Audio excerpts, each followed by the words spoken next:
કે માવા ખાતા હો જ્યાં ત્યાં થૂકતા નહીં.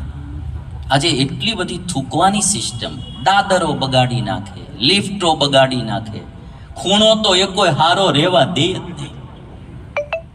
એટલે માવા ખાનારાઓને, ટીવી ઉપર કથા સાંભળનારા, યુટ્યુબ ઉપર સાંભળનારા બધાને મારી વિનંતી છે કે આપણે આપણા ભારત દેશ માટે બીજું કાંઈ ન કરી શકીએ તો કમસે કમ નાનું એવું કામ કરો કે સ્વચ્છ ભારત બનાવવામાં હું પણ નિમિત્ત બનું, એવું બધાએ નિયમ લેવો.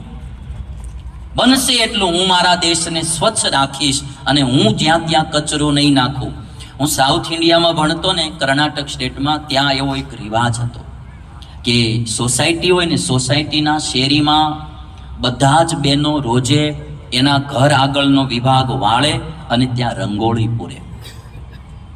આમ તમે આમ જોવો ને તો કેટલું કે પોતાના ઘરની આગળનો જેટલો પોર્શન હોય એમાં બે બાજુ હામાં ઘર હોય એટલે કેટલોક ભાગ આવે, બરાબર? પણ બધા જ પોતાના ઘરનું આંગણું વાળે અને ત્યાં રંગોળી પૂરે.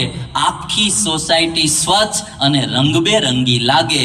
એક માણસ થોડું કાર્ય કરે તો તમે આમ જોવો ને તો આખું ભારત કેટલું સ્વચ્છ બની જાય. આપણે ઘણીવાર વિદેશીઓને એમ કહીએ કે આવા, પણ વિદેશમાં સ્વચ્છતા અભિયાન બહુ મોટું છે.